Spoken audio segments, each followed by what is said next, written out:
Hi viewers, ఎలా ఉన్నారు? So ఈ ఇన్సూరెన్స్ కంపెనీస్ని రెగ్యులేట్ చేసేటటువంటి ఐఆర్డిఐ రీసెంట్గా ఈ గ్రేస్ పీరియడ్ గురించి కొన్ని మార్పులను అయితే చేయడం జరిగింది. అంటే కొన్ని ఇన్స్ట్రక్షన్స్ని ఇవ్వడం జరిగింది. సో దీన్ని బేస్ చేసుకొని ఎల్ఐసి కూడా రీసెంట్గా ఒక సర్క్యులర్ని అయితే రిలీజ్ చేయడం జరిగింది. మనం ఏంటంటే ఈ వీడియోలో దాని గురించి పూర్తిగా మాట్లాడుకుందాం. అలాగే ఈ గ్రేస్ పీరియడ్ అంటే ఏంటో కూడా కొంచెం క్లియర్గా ఎక్స్ప్లెయిన్ చేస్తాను, అప్పుడు మీకు అర్థమవుతుంది.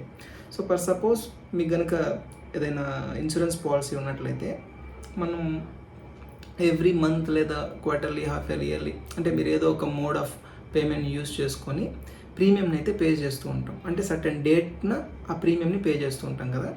సో ఇప్పుడు ఏంటంటే ఆ డేట్ తర్వాత కూడా మనకి ఏంటంటే ఒక బఫర్ టైం అనేది ఉంటుందన్నమాట. ఫర్ సపోజ్ మీరు కనుక మంత్లీ మోడ్లో పేమెంట్ చేస్తున్నారు అనుకోండి, మీకు 15 days, ఓకే. ఇయర్లీ మోడ్లో చేస్తుంటే 30 days లేదా 1 month, ఇలా ప్రీవియస్గా మనకి ఆ బఫర్ టైం అనేది ఆ పాలసీ డాక్యుమెంట్లో మెన్షన్ చేసేవాళ్ళు. సో ఇప్పుడు ఏదైతే బఫర్ టైం ఉందో దాన్ని గ్రేస్ పీరియడ్ అంటాం. ఆ గ్రేస్ పీరియడ్లో కొన్ని చేంజెస్ని అయితే ఎల్ఐసి తీసుకొచ్చింది.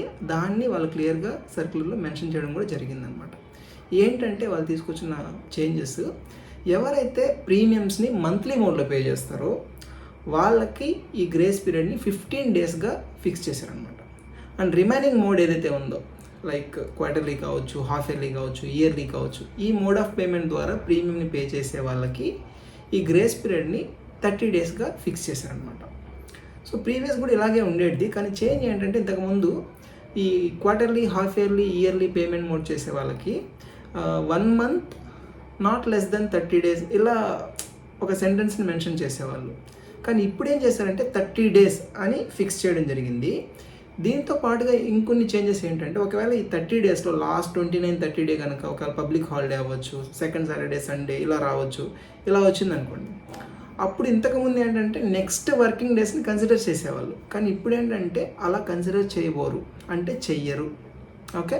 దీనివల్ల ఏమవుతుంది, మీకు ఒకవేళ 29, 30 day మనకు కనుక సాటర్డే, సండే పబ్లిక్ హాలిడేస్లో ఉన్నట్లయితే మీరు 28th డేనే మీ ప్రీమియం గ్రేసింగ్ పీరియడ్ క్లోజ్ అయిపోతుంది. అంటే దాన్ని దాటిన నెక్స్ట్ వర్కింగ్ డే మీ పాలసీ క్లోజ్ అయిపోతుంది, ల్యాప్స్ అయిపోతుంది, ఓకే. దీన్ని మైండ్లో పెట్టుకోవాలి. ఈ చేంజెస్ని కొత్తగా వాళ్ళు ఇంప్లిమెంట్ చేయడం జరిగింది. సో ఎవరైతే ఈ ఇన్సూరెన్స్ ఏజెంట్స్ ఇలాంటి వాళ్ళు ఉంటారో వాళ్ళు ఈ పాయింట్స్ని కొంచెం నోట్ చేసుకోండి. కస్టమర్స్ కూడా మైండ్లో ఉంచుకోండి. అంటే మనకి బఫర్ టైం ఉంది కదా, నెక్స్ట్ మంత్ వరకు ఉంది కదా, నెక్స్ట్ మంత్ 10th వరకు ఉంది కదా, లేదా ఇట్లా మనం డేట్ టు డేట్ అనుకుంటూ ఉంటాం. కానీ అక్కడ ఏమవుతాయంటే ఇలా పబ్లిక్ హాలిడేస్ రావడం కానీ, లేదా 30 days, కొన్ని మంత్స్లో మనకి 31 days వస్తాయి. అలాంటప్పుడు ఈ ఇష్యూ అనేది ఫేస్ చేయాల్సి వస్తుంది. సో ఇది ఒకటి. రెండోది ఏంటంటే, మనం గ్రేస్ పీరియడ్లో ఉన్నప్పుడు డెత్ క్లెయిమ్స్ అవుతాయా లేదా అనేది ఇంకొక డౌట్ అనమాట. దీని ఒక చిన్న ఎగ్జాంపుల్ ద్వారా ఎక్స్ప్లెయిన్ చేస్తాను. సో అప్పుడు మీకు ఇంకొంచెం బాగా అర్థమవుతుంది. ఫర్ ఎగ్జాంపుల్, మనకి రమేష్ అనే అతను ఉన్నాడు, ఎల్ఐసిలో ఒక పాలసీ తీసుకున్నాడు. ప్రతి ఆగస్ట్ 10వ తారీఖున తను పేమెంట్ చేయాలి. అంటే ఏంటి, ఇయర్లీ మోడ్లో తను పేమెంట్ చేస్తున్నాడు. సో ఇది ఆగస్ట్ నెల 10వ తారీఖు వచ్చింది. ఏదో సమ్ అదర్ ఫైనాన్షియల్ రీజన్స్ వల్ల తను ఆ ప్రీమియం పే చేయలేదు. ఇప్పుడు డేట్ ఎంత, 23, అంటే ఆల్మోస్ట్ 13 days అయిపోయాయి. ఇప్పటికే తన పాలసీ అనేది ల్యాప్స్ అయిపోయిందంటే అవ్వదు, ఇన్ఫోర్స్లోనే ఉంటుంది. ఇదే ఎగ్జాంపులే, అదే రమేష్ 10వ తారీఖున పేమెంట్ చేయాలి, కానీ 15వ తారీఖున చనిపోయాడు అనుకుందాం. ఇప్పుడు తనకి ఆ డెత్ క్లెయిమ్ అనేది వస్తుందా లేదా? మనం ఇంతకుముందు మాట్లాడుకున్నట్టుగా పాలసీ ఆ 10వ తారీఖు దాటినా కూడా ఆ బఫర్ టైంలో ఉంది, ల్యాప్స్ అవ్వలేదు, గ్రేస్ పీరియడ్లో ఉంది. కాబట్టి ఖచ్చితంగా తనకి ఆ డెత్ క్లెయిమ్ అనేది ఖచ్చితంగా రావాలి. అర్థమవుతుందా?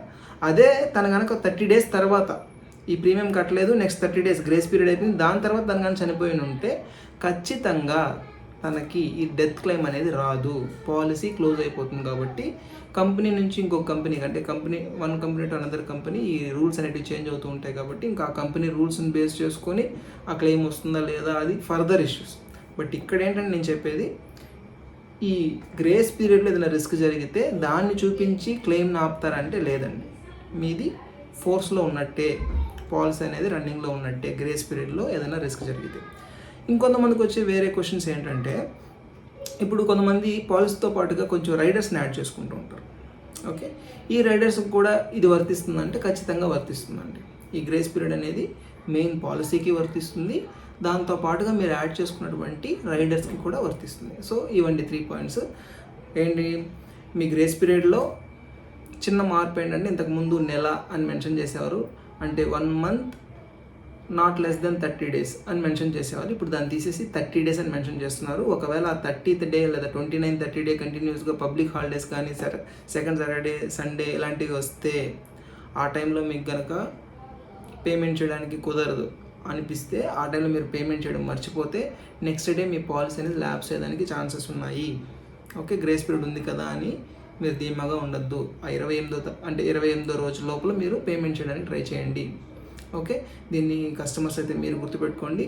ఒకవేళ మీరు ఒక ఏజెంట్ అయితే దీన్ని మీరు కస్టమర్కి ఇన్ఫామ్ చేయండి, మెసేజ్ పెడతారు కదా. సో ఆ టైంలో ఏంటంటే పలానా పాలసీ మీ నెక్స్ట్ పేమెంట్ డేట్ ఇది, నెక్స్ట్ గ్రేస్ పీరియడ్ డేట్ ఇది, ఇంతవరకు ఉంటుంది అని మీరు కొంచెం మెన్షన్ చేయడానికి ట్రై చేయండి. బై దట్ ఏంటంటే కస్టమర్ కూడా కొంచెం అవేర్నెస్ని క్రియేట్ చేసుకుంటాడు దానిలో.